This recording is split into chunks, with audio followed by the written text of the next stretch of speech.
Hi everyone पुणी थरे scholarship को नहीं एक बड़ अपडेट आसी आज वीडियो रे स्टेट स्कॉलरशिप पोर्टाल ई मेधावृत्ति टंका मिलिथिबार प्रमाण आपण सीधा सड़क देखिए केते टंका आसी बैंक अकाउंट स्टेटमेंट मु आपन को देखैबी आपण जानिबे केते टंका मिली।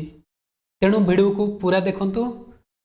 वीडियो को स्टार्ट करने पूर्व मु कहि रखे जदि आपण आम चैनल रे नुआ अछंती ताले एई भली लेटेस्ट अपडेट पाइबा पई आम चैनल को सब्सक्राइब करंतु एवं पाखरे थिबा बेल आइकन प्रेस करी ऑल नोटिफिकेशन रे क्लिक करंतु जहा द्वारा आम चैनल रे अपलोड होतबा समस्त वीडियो आपण सर्वप्रथमे देखि परिबे।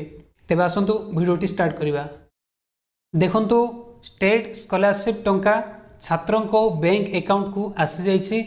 यह हेउछि तार प्रमाण आपण एठारे देखि पाउछंती 15,000 टंका स्टूडेंट को खाता को आसीछि। यह ओडिशा स्टेट ट्रेजरी माध्यम रे स्टूडेंट को खाता को आसीछि। एठारे मु आपण को डाउट क्लियर करबा पई चाहे। यह हेउछि स्टेट स्कॉलरशिप पोर्टल अंतर्गत ई मेधावृत्ति स्कॉलरशिप टंका जे स्टूडेंट माने 2020-21 रे +3 फर्स्ट ईयर पढ़ुले से समय जो मैंने अप्लाई करछंती सेही टंका वर्तमान आसी जाइछि। ई मेधावृत्ति गाइडलाइन हिसाब रे यूजी मेरिट पई प्रति वर्ष 5,000 टंका लेखाएं स्कॉलरशिप टंका रहितिला।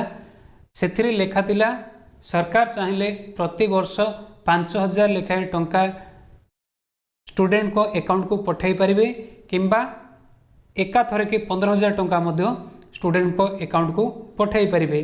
तेणु सरकार से गाइडलाइन अनुसार एका थरे के 15,000 टंका स्टूडेंट को खाता को पठाई देइचंती। तो यह एक बहुत भल पदक्षेप।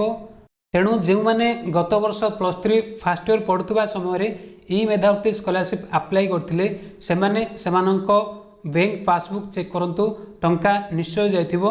जदि जाइनी ताहले स्कॉलरशिप पोर्टाल लॉगिन करी निज स्टेटस चेक करंतु एवं स्टेटस कौन अच्छी मते कमेंट करी जणांतु।